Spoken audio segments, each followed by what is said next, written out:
Welcome to another news. I'm Jeff Brady. Back we go into the fringe. We're going to talk about the concept of fake planes.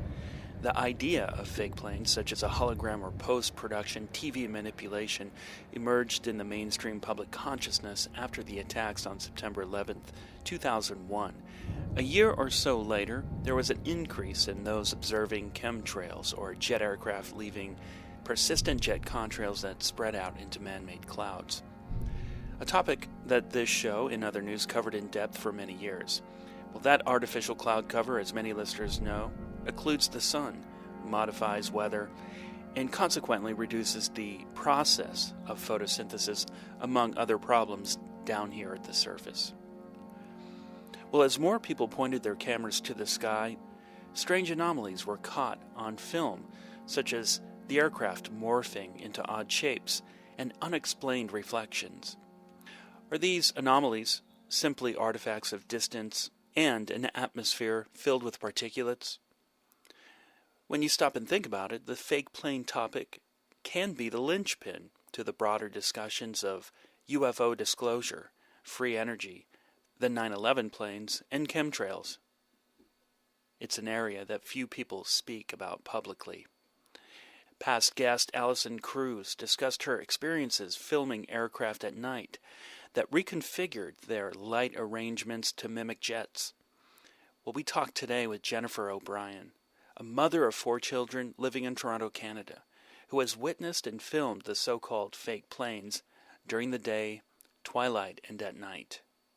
She is one of several people who agreed to be interviewed. In this discussion, you'll hear beeps and tones. I'm leaving some of them in to give you an idea of this type of interference. Jen, welcome to Another News. Thank you for having me.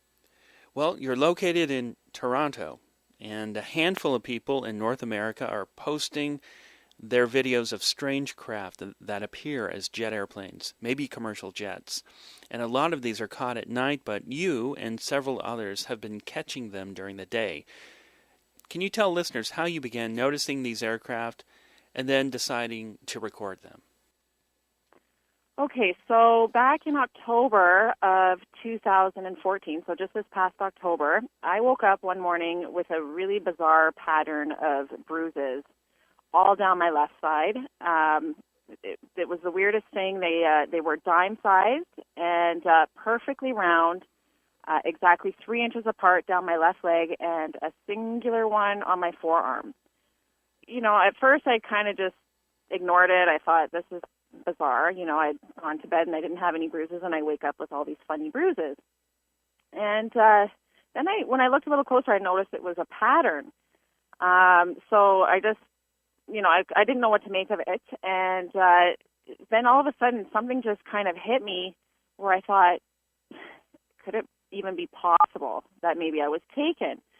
And I know it sounds crazy because I never had those feelings or thoughts before in my life, but I couldn't shake this feeling about these bruises. So what I did is I jumped online and I ended up on a website. I think it was called In Two Worlds or Between Two Worlds. And I started doing a lot of research and waking up with bruises and then patterns. And then it got into the UFO realm. You know, I was reading some of the symptoms, and, you know, I discovered that I had a lot of them, including a funny ear tone that I would hear a lot, and dreaming of, you know, I'm a vivid dreamer, and I constantly dream of flying through the air. It sounds weird, but it's since I can remember, going back to a childhood, you know, when I'm dreaming, I'm flying, and I'm like swimming through the air is the only way I can describe it. Wow. So that was really sort of eye-opening to me. I thought, okay, you know, perhaps something is going on. And then I started reading about the hybrid program, and it just felt so familiar to me. I'm a mother of 4 children. My youngest is 2 years old, and I was nursing him up until he was a year old. He's now 2. And another thing that's really bizarre is I'm still producing breast milk. You know, and my doctor can't explain it. It's really bizarre. Babies, once they're weaned, within 7 days, a woman's body stops producing. So just all of these things, this physical stuff, the dreaming, the symptoms, you know, feeling sort of disconnected, constantly looking up, had me, you know, kind of shaken up, so to speak. And I really thought I was onto something. And, you know, the next day, I went into my car. I was taking my son to football practice, and I noticed a low-flying, super loud, small black helicopter. I know it sounds, insane, and I thought, oh, that's interesting. But what was really bizarre is for 2 weeks straight, this thing was everywhere I went.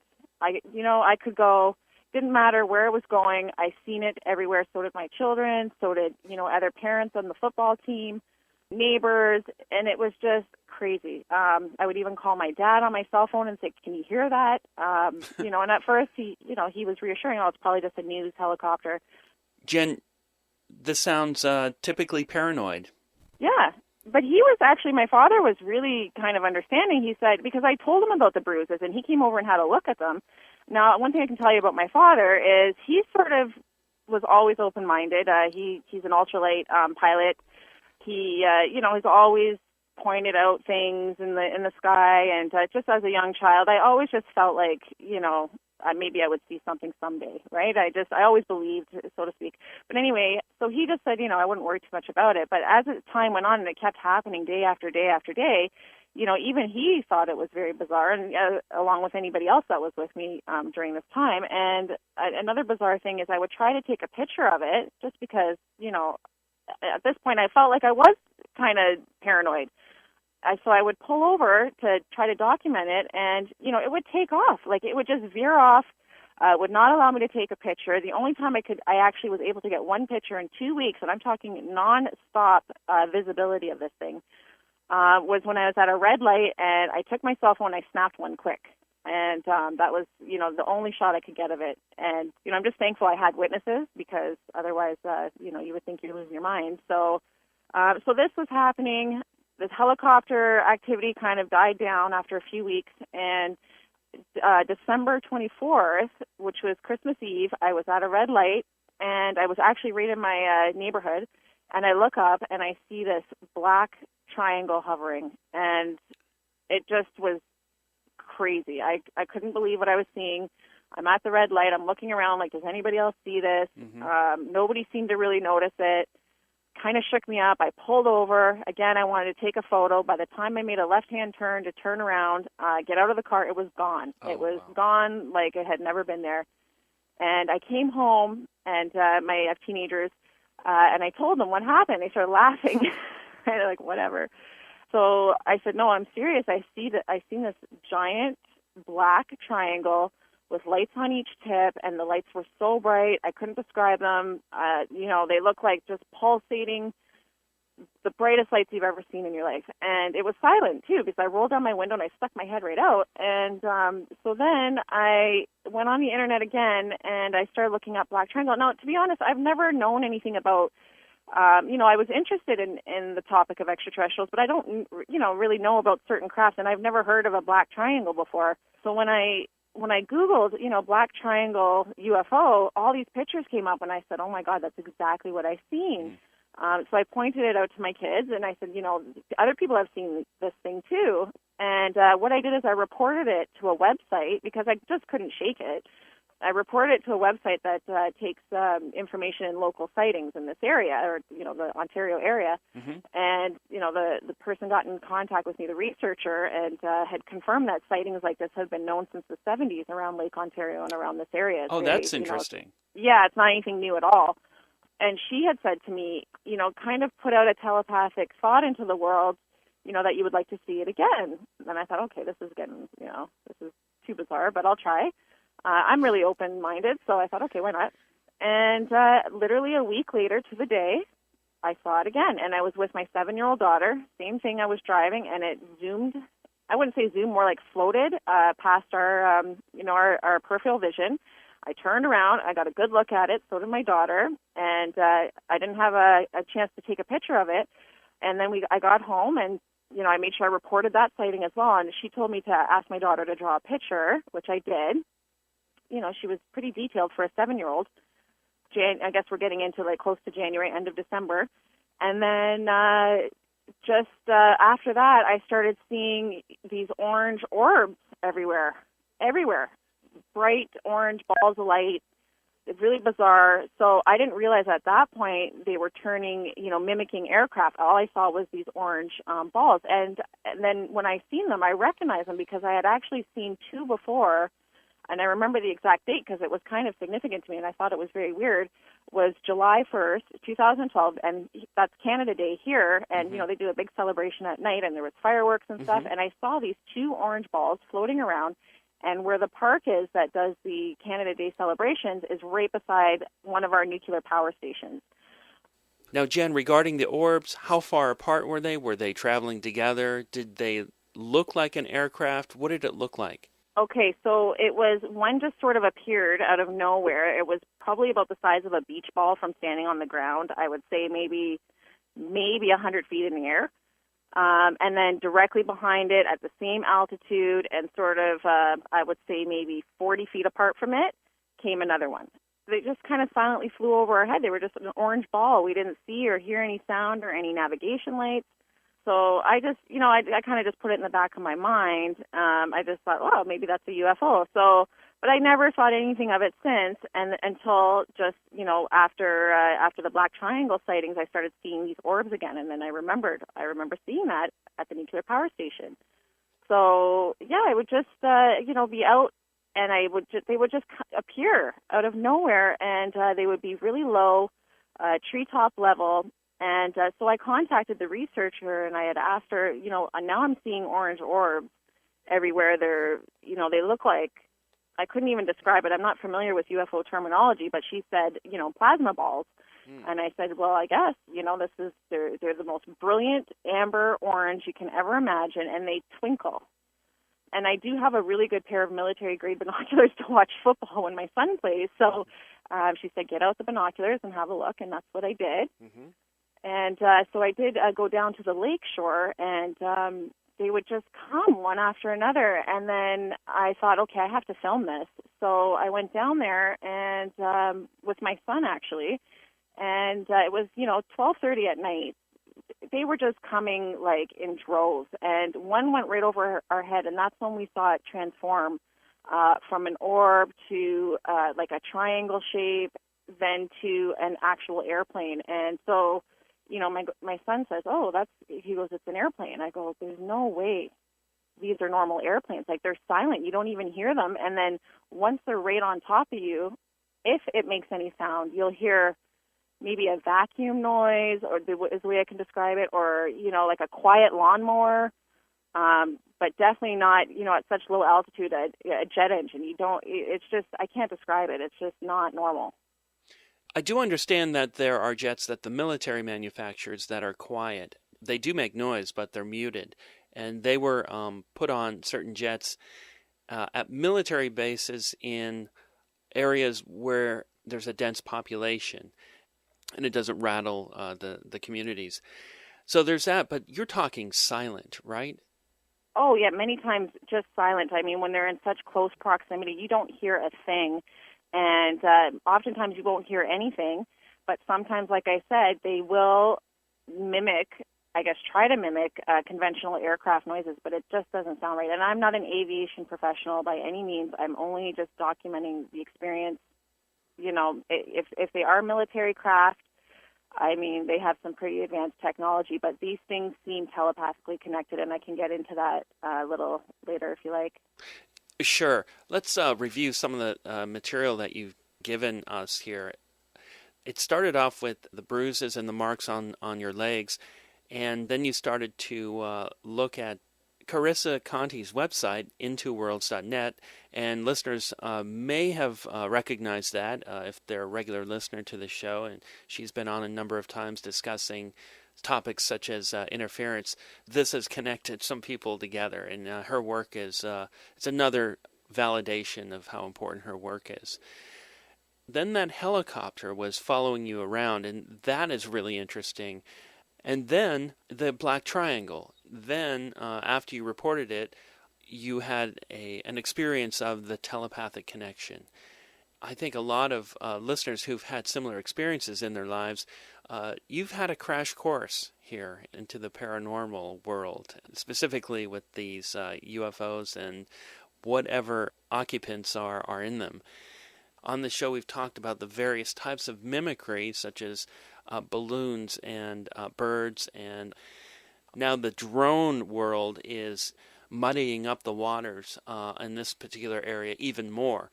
But those who've had authentic experiences before the drones, you know what you're seeing if after a while you begin to recognize it, not only visually, but as you pointed out, you can sense them as well. Yes, absolutely. Some of the specific oddities of these fake planes include jets where the wings are not the same size or the jet appears to be hanging. What specific indicators have you seen that rule out you're filming regular commercial or military jet air traffic? Well, all I can tell you is I just sense that they're not one of ours, or it's just a weird feeling. I'll look up and I'll just know, I can't describe it. I just know it's one of the fakers. And then I get my camera on it, and sure enough, there's bizarre things like no windows, no markings, weird, I don't know if you had a chance to check my second last video I just uploaded, but I had actually put out because I knew we would be speaking, and I kind of put the thought out there. Well, I did put the thought out there, please show yourself to me in the daytime, because actually the day before I was down at the lake and I saw, this drone type jet. That's the only way I can describe them is they look kind of like drones. If you know what drones look like, because I never did, and it flew over me, and then in my mind, I got this kind of feeling or message or whatever you want to call it, that it can change its colors. And so when I looked up, I was down by the beach. I was feeding the ducks with my little one, and this thing, just by the noise too, the whirring noise, when it's right on top of me, it was like a pearl white. I mean, not only does it look really funny, but it's like a pearl white, and then as it was going, it changed to, the only way I can describe it is like a luminescent sort of greenish blue, a really pale, shiny, bluish green color, and then, within another 5 seconds, it was like a silvery gray. So in my mind, I just got this feeling, wow, they can even change their paint colors in the daytime. And then it came back around again as if to show me, and it did the same thing, and I felt like it was confirming what I was thinking. So that was the day before. So the other day I was at the park and said, in my mind, can you please show me again? And literally not even a minute or two, that it just came right over my head, and I zoomed in with my camera, and I did post that on YouTube, and it looks bizarre. The wings are pretty much transparent. The middle part of the plane you can see the blue sky between the middle. Just doesn't look real. They look like ghosts to me, is the only way I can describe it.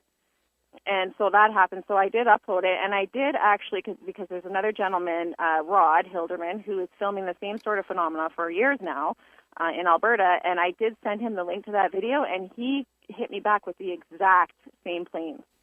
You mentioned Rod. Now, I reached out to Yes. him, and hopefully I'll get an interview with him at some point, but he wrote back to me and mentioned some interesting things. Really? Yeah, he said, hi, Jeff, I don't talk to many people on the internet. I only trust a couple of people and have been attacked many times. But back in 2008, when I really noticed these fake planes, I had a sighting of a fake plane, and it came directly towards me. And it's very similar to what you're describing. The fake plane was so obvious, it was almost bent in half. And the next month, in February, I went to the same area, and then it happened again. Same type of sighting. I still have the footage. Now, I'm sure only a few of us have ever seen them go from a ball of light shapeshift into a fake plane. That's interesting because there's a gentleman in Italy who's been filming the spray planes, the chemtrailing and all of that. And Right. So you point a camera up to the sky long enough, you're going to get some really weird stuff. And so he caught what seemed to be a jet airplane going into a cloud, and on the other side of the cloud, two glowing white spheres arc out, and the plane doesn't come out. It's amazing. It's amazing. Doesn't surprise me. But it's consistent with what Rod just said. Now I'm sure, he says, only a few of us have ever seen them go from a ball of light shapeshift into a fake plane. So, I mean, that's the reverse is what Tanker Enemy had caught. So possible modular ability here to just assemble and disassemble. This is all speculation. Now he Sure. Now he continues. He says, I had a few witnesses to this, one being a friend of mine whose dad was a top engineer for NASA during the Apollo landings. He worked for Boeing, and he was harassed by NASA because they wanted him to join the good old boys club of NASA. Anyway, his dad refused. This guy's wife talked to him later and witnessed the ball of light shapeshift into a plane and asked Rod if they followed him. He says, the first chemtrails I've seen personally were back around 1970, and I even asked my dad what these trails in the sky were. Back then, it was blue skies. The funny thing, these fake planes could have been present then, because even as a child, on a summer day, I would look up and a white plane would sometimes appear. So he goes on to describe a few other sightings and then connects it with the paranormal. Now, can you talk about the related paranormal experiences when filming these aircraft, or since you've been noticing them? As far as paranormal goes, the only thing I can say is just, weird thoughts that pop into my head while I'm filming them. I can tell you, I'll be inside my home, just being a mom, cooking dinner, and then I just get the feeling, come outside, look outside, and sure enough, they're there. And another thing I can tell you is that day that I was down at the lake doing with my son and I caught the first morph, I guess you could say, this, thought popped into my head loud and clear, and it said, look what we can do.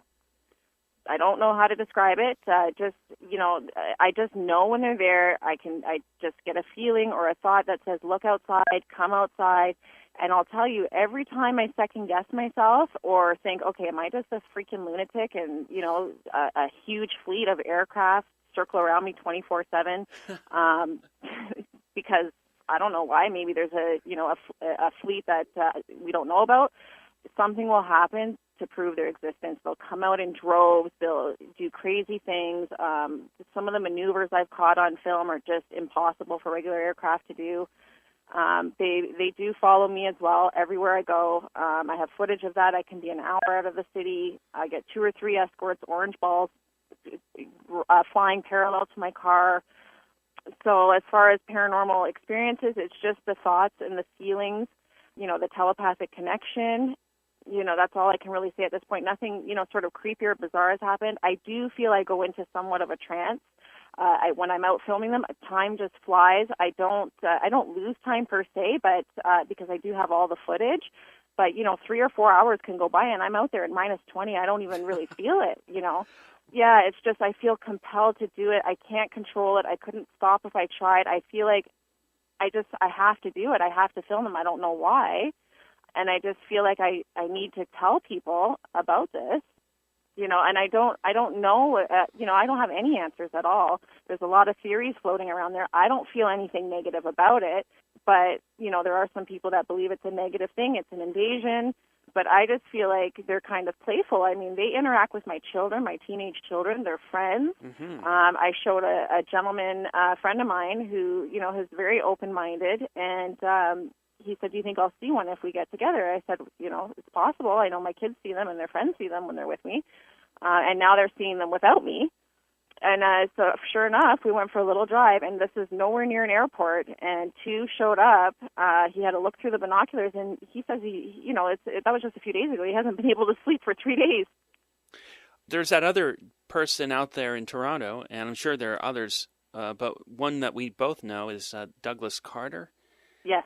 How far away is he in Toronto from you? He's only about 10 minutes north of me, and we're definitely filming the same aircraft because he is in the north end of the city near the 401, and that's pretty much where their little route is. They seem to come from the area of the lake, go straight up towards the highway, and then back around. They just circle. And I've kind of noticed the pattern of behavior.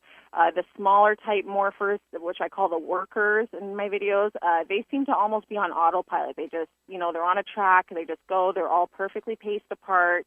They're all doing the same altitude, same speed, which I did pace one, by the way, for 20 minutes straight, and it was 50 kilometers an hour.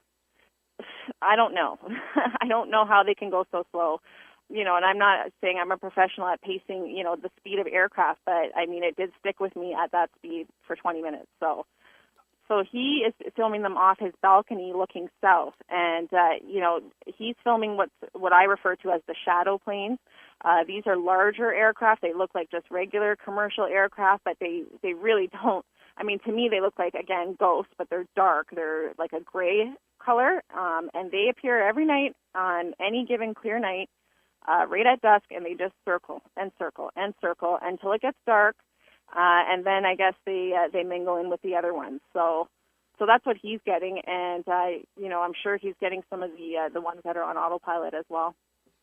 It's just amazing to me how very few people have become aware of this activity in the sky, and it also speaks to how, I guess, busy people are to not look at this and say, wait, this is unusual, and check it against a flight-aware application and say, well, this isn't showing up on the FlightAware app. What could this be? Now, you've had some attacks also on YouTube. Can you talk about that? Oh, sure. So I'm, like I said, very new to this whole thing. Only started posting in January, and I've only posted a handful of the actual footage that I have. It's very time-consuming. And I've had a few, quote-unquote, aviation, well, I don't know if they are for sure, but, self-proclaimed aviation experts that are telling me, oh, those are just planes, why are you wasting people's time? Okay, yes, they do definitely appear to look like planes, but it's the behavior that I'm noticing, right? And of course, you mentioned FlightAware, not a single one in all the hundreds of hours of footage that I have and months of filming these guys, pretty much on every clear night, have they ever shown up. Not a single one. And I'm talking 2 o'clock, 3 o'clock in the morning. They're out. And I live in a residential area where I'm sure there's bylaws where you can't fly low in these areas. I think after midnight, air traffic is restricted. That's not right. Restricted, but reduced. Yes, you're right about that. And then it returns around 4 or 5 a.m. Right. Well, these guys are out. So that's why I feel there is somewhat of a connection to the person, because it can be any hour of the day. And, even if it's 3 in the morning, 3 or 4 will cruise on by. And, we had 3 show up, my little son, we had a birthday dinner, and I was telling my mother about it, and she's like, oh, stop with your nonsense. And sure enough, 2 hovered right outside the window and flared up like a mini sun, flaring their lights, and it actually, I have a 22-year-old brother, he actually was scared. We're used to it, so my kids were laughing. My mom was speechless, and that never happens. Well, that actually is a pretty good experience for you, because that doesn't happen very often. In fact, I hear the opposite happening, where the person experiencing and witnessing the UFOs brings friends and family out to where they see, and nothing happens. And so, right. Yeah. So, I mean, I still plan to keep, exposing people and, spreading the word. One thing I can tell you is I do have a friend who's very Christian, and she's actually a Catholic school teacher, and she does not believe in extraterrestrials. She believes in Jesus. And, we were out on our porch having a chat, and, because they're around all the time, I just mentioned I didn't want to frighten her, but I said, do you see that up there? And she didn't even see the big ball of light. So I think when, certain minds can't really truly comprehend or rationalize, they will not see it. If you're not familiar or you just don't believe, you won't have the experience. But I really feel if you're even somewhat open to it, then, you will see something. I was surprised they actually came that night to dinner but again, my mom's not a non-believer. She just thought it was funny when I mentioned this. I mean, of course, it's going to sound laughable when your daughter tells you, oh, Mom, I'm being followed around by these UFOs everywhere I go. Like, who wouldn't laugh, right? So look, if your clothes were dirty and you had a beard and stumbled around and maybe you drank beer, forget about it. They'd put you away. For sure, and that's why I'm documenting all of this, because, of course, I'm a mother, but I know I have a firm grip on reality. I mean, I don't hear voices. Even these thoughts that pop into my head, they come out as my own thoughts, but I know they're connected. I just can't describe it. It's just a knowing. This is happening. I'm seeing it constantly. Other people are seeing it, experiencing it, and I just don't understand how people that are, when they come in, in droves. And I mean, I had 50 of them, close to 50 in less than 2 hours, and I filmed the whole thing, go by, cruise on by, not a single one hitting on the radar app, which the radar app is guaranteed to be in real time, but I would refer to it several times throughout filming just to, eliminate any possibility of it being delayed or anything. I mean, you could always say, sure, maybe certain aircrafts, aren't picked up by the radar apps, but come on, 50 in a row? We're speaking with Jennifer O'Brien about her experiences with aircraft mimicking planes. We're going to a short break and we'll be right back. We've had on Alison Kruse as a guest on the show discussing her sightings in rural Pennsylvania, and she had great night footage of these UFOs mimicking jet planes, and she noted that there were abandoned coal mines in the area of the constant sightings. What do you see in terms of a relationship in these specific sightings of fake planes and their location? Okay, so, Alison Kruse is actually, thank God for her, because when I started seeing all this, and then I did some research and I seen her videos, I thought, oh, thank God there's somebody out there that is experiencing this and documenting. So she's sort of the pioneer, I guess, of this phenomenon, you could say, with the nighttime, the balls of light, et cetera. Mm-hmm. So she discovered the coal mines. What I discovered is her and I, or if you could draw a line, I'm directly north of her in Toronto, and she's in Pennsylvania. There are exactly 11 nuclear power stations between myself and her. And she just emailed me this morning. As a matter of fact, we're friends on Facebook. She's very supportive as far as, the experience and guiding me on the best equipment to use and, how to sort of differentiate between regular aircraft and these guys. Her theory is that they have to suck power in order to morph into the fake aircraft. And, she could be onto something. She just sent me a report from MUFON where a couple saw the same thing near the nuclear power station, and they were going along the power lines. And that is what I did notice about these guys. They literally are at the height, rooftop, power line, treetop level. And maybe that's why they're so quiet, so they kind of blend in, and, there's not a big, commotion about them. But she could be right in that. I don't know. I don't have a scientific background. I can only tell you what I see. Mm-hmm. We know about electric cars, and they don't make any sound. Sure. Absolutely. Yeah, Alison has been on the show, and we've had her come into New York City and do a presentation in 2012 at Theater 80 in the East Village, and it was a great turnout, wonderful people, and it was quite an event. Many listeners know about geoengineering from the conventional angle, and for some, the pieces don't fit together. There's more secrecy about geoengineering, in my opinion, than the UFO topic itself. Oh, yeah. The lie that's broadcast out to mainstream is that geoengineering is something to consider in the future, and it's not happening now. What connection do you see with the fake plane anomaly and climate engineering? Really, to be honest, I don't know what the connection is. I do see a lot of these chemtrail planes. There are some theories that, I've read online that some people who claim to be in contact with the ETs, they are stating that what they're doing is they're trying to neutralize what the military and the governments are spraying by using these holographic planes. I don't know what the connection is. I know our skies are filled with the chemtrails constantly. They're out pretty much daily, which is sad because, on a nice sunny day, by 3, 4 o'clock, we're just covered in cloud. I've seen some of these trails stick around for more than 24 hours.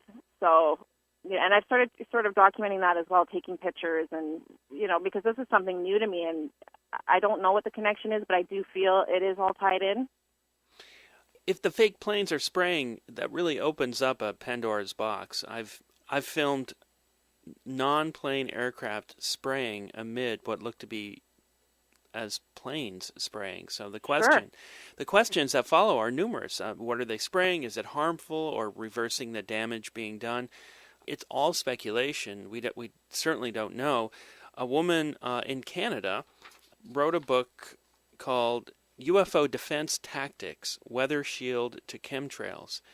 Her name's A.K. Johnston, and unfortunately she passed away. I was trying to get her on as a guest. Oh, no. And how old was she? I don't know. The publisher wouldn't reveal the information. Oh, no. The personal information. So She suggests that military and government agencies have the ability to manipulate weather electromagnetically and with chemtrails to deter unconventional craft. This hypothesis also explains erratic changes in the weather in the last few years. Is the government creating a weather shield to deter UFOs from entering the Earth's atmosphere? Well, that's an interesting question, but it seems like they're already down here and they've learned to mimic conventional aircraft. So if you can see them, don't you think that the military can as well? This is what is so bizarre about the whole thing. To be honest, I mean, I don't know. I've been, the times when they've come out, and like I said, it's usually when I'm doubting the whole phenomena, and then it just is like triple the amount of activity. I half expected to see some sort of fighter jet show up or something. Maybe they're not able to be picked up. Maybe they have the technology to cloak themselves and not appear on radar, and not, because it's bizarre that they don't appear in snow and rain ever. In the 3 months I've been looking for them in any weather condition. Of course, human planes are out regardless of weather. So it just makes me wonder. I mean, perhaps in this morph that they do, that they can only be visible on certain weather conditions. I don't know. It'd be interesting to see. I mean, I'd like to know what the military would have to say about all this footage that I have. I mean, I'm sure they'll probably say they're just airplanes. I think you're right about that. It's hard to know. What's curious to me is the connection to the weather manipulation, the spraying of the skies, and Sure. these particular aircraft that mimic planes. And people have caught these fake planes, whatever you want to call them, spraying as well. So that leads to a very odd thing. And then Rod, who's been filming the guy out, the other person in Canada, mentioned that he has caught UFOs charging at the planes that are spraying. So he suspects there's some kind of good and bad scenario going on, some type of war. Very few people talk about this particular area, but I think it's important. Tanker Enemy has also caught the orbs or whatever these objects, these smaller UFOs that seem to charge at the planes that are spraying. Are these real planes that are spraying, or are they the fake planes that are spraying? It's very difficult to really know. But you're at a point, Jen, where you can sense that, and maybe your intuition will tell you. Yeah, honestly, I just feel like they're not, the ones that I'm filming, I don't feel a negative vibe at all. I feel very safe. I've been out literally, down by the lake in the bush by myself. There's coyotes running around, I don't know. I'm a very intuitive person. I can sense bad vibes right away, and I don't get that at all from these guys. And then people point to, well, they're deceiving you. But I have to trust my spirit, my intuition. I think, the theory of them sort of neutralizing could be a possibility. They do definitely leave something in the sky. I filmed on my channel. You'll see, definite trails left. Even at night, you can see them. What's in those trails is, I guess, remains to be seen. Getting back to the marks on your legs, do you think that's related to what you're seeing with the fake planes? To be honest, I don't know. This is what sparked the whole thing. Abduction is a whole other conversation. What I can tell you is, the physical aspects of, that I'm experiencing are not normal. And like I said, going through that list from Into Worlds and some other research I did, definitely related to at least 20 out of the 30 symptoms. My 14-year-old daughter, by the way, who is not into UFOs at all, she gets really annoyed even when I talk about it. But she seems to see the most activity that is, I guess more traditional, you could say. Just this Saturday, she came home and told me, because she was over at the park there, and she was walking home, and she's like, oh, I just seen a giant pill floating in the sky. I said, what? She goes, it was a giant white pill, Mom. And she goes, and a car went by, and I looked at the car, and when she looked back up, it was gone. So I thought, oh, that sounds like a cigar craft.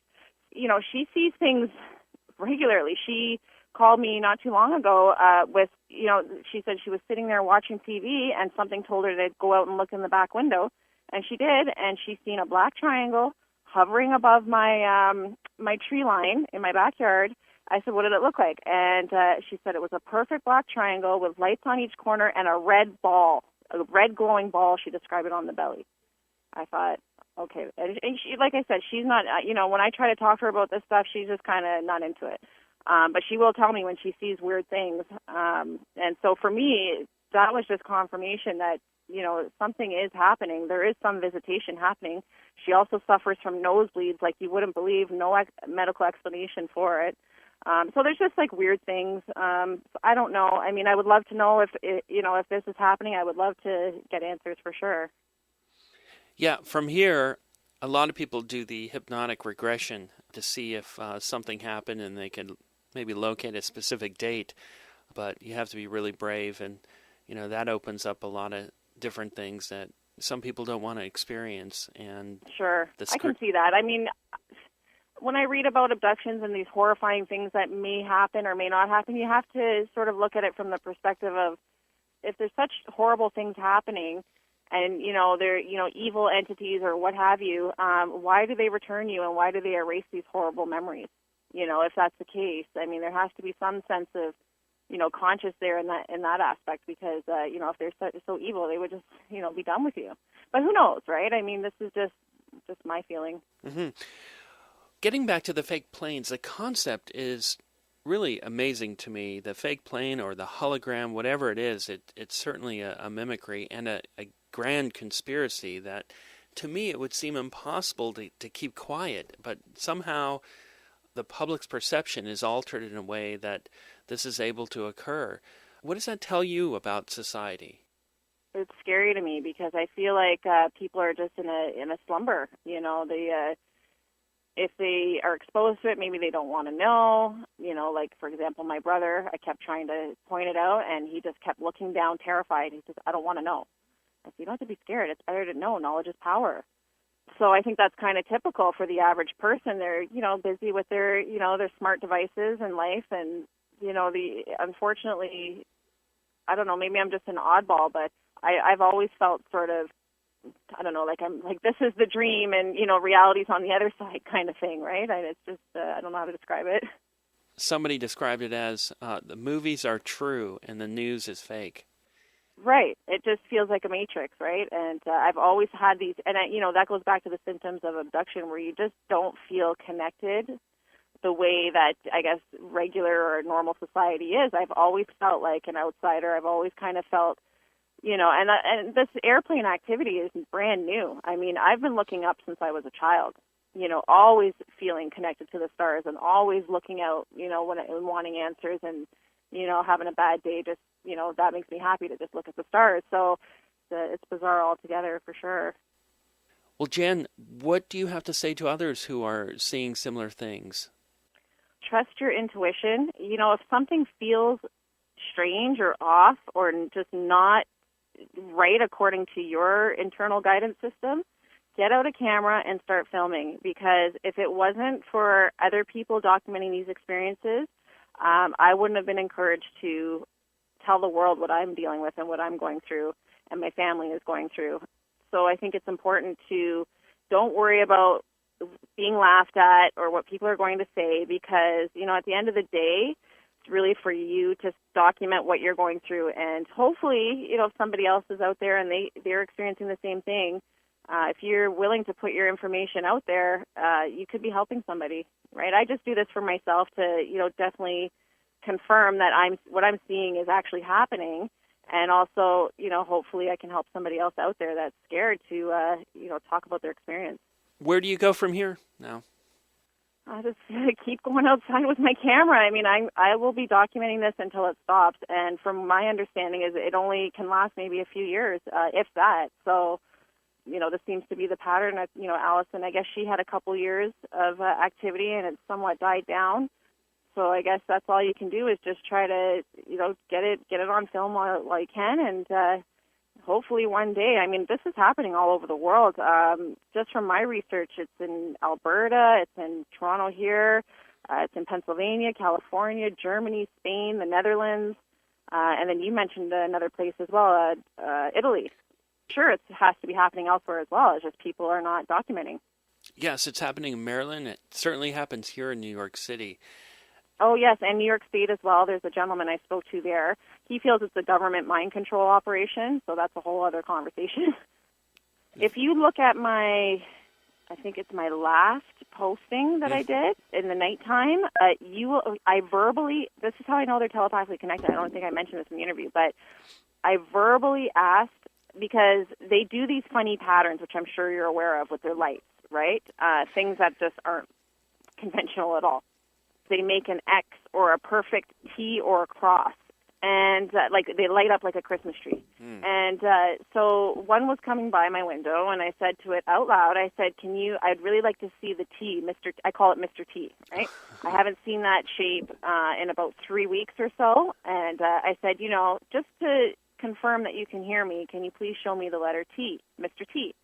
And sure enough, the next craft to come by, what does it do? Morphs into the most beautiful, perfect T you've ever seen, and then it's just going through the trees. Like, you cannot tell me that is an airplane, And I showed it to my dad. I was actually just by his house before I got on the phone with you, and I showed him on my camera, and he had tears in his eyes. He goes, "You don't understand what you have here, honey." I said, "Well, I don't. It's all very bizarre, but the naysayers out there will say, 'Oh, that's just a plane.' Like, what plane makes a letter T and turns sideways and hovers? Yeah. Like, it's just craziness." Yeah, as you're talking, it's making me think how important people like Alison is, and other people in the support groups. Thank God, yeah. Yeah, you're right, because it's difficult with friends and family. If you were of a different temperament and, you had a different response from your family and there was no support group, it'd be really weird. Well, this is it. Like, thank goodness for the internet, because the first thing I searched on YouTube was fake plane Toronto, and then I saw Douglas Carter's footage. Said, "Hey, can you have a look at my videos and tell me if it's the same?" And he goes, "Yeah." And then I go, "Where are you located?" And he's directly north of me. I'm south by the lake. He's north by the highway. So he's looking, directly south at me. So he's catching them going north. I'm catching them coming, either way. Yeah, a gentleman in the Bronx had reached out to me many, many years ago, because in the Bronx, at certain points in subway platforms, you look down across Manhattan and you get a really good view of the aircraft coming in. But he said they're fake planes right over Manhattan, and I didn't believe him. And this was like 2005, 2006, and I have the footage somewhere. He gave it to me, but now I believe him. Well, this is it. I actually am on a Facebook group for UFO researchers, and I can tell you, yesterday, the moderator, the admin, he was actually quite, I wouldn't say belligerent, but, basically had said that I'm insulting the intelligence of the group with my footage.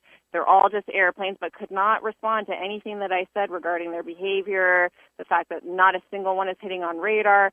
So then it makes me, and I had the thought today, you know what, perhaps he's a disinformation agent, and I know that sounds far-fetched, but, I'm sure if the government or whoever the powers that be are aware of this activity, they will have these groups to discourage you from posting this stuff, and they will have people telling you, get a life and stop filming airplanes. Why wouldn't they, right? So, but I chose to stay in the group, even though he was being, very discouraging. I thought, you know what? If I leave, it's only going to add, to the perspective of maybe he's right. So I'm still in the group. There's another gentleman in the Netherlands that's in the same group. We were talking about it. And, we've both decided we'll stay in the group, but we're not going to share as much to get some ridicule. But then, then of course I have a lot of support from the original fake plane YouTubers. Thank God, because if I didn't, then I would have given up. Well, Jen, what do you think these agents are for at this point? Yes, they're suppressing the information at some level, but it's still getting out. What do you think is going on? I think that should our powers that be aware of this phenomenon, they definitely don't want to make that public knowledge. I mean, some people are absolutely terrified of the thought. A lot of people, I would say most people, are terrified of the thought of visitors coming here, if that is in fact the case with this phenomenon, which I believe it is. Just I can't describe it, it's just a feeling that I have, and they seem to confirm it every time. The ones that are in control are the ones that control the information that gets out there, and the less knowledge we have, the more obedient we are as a society, right? Yes, on some level, that's true.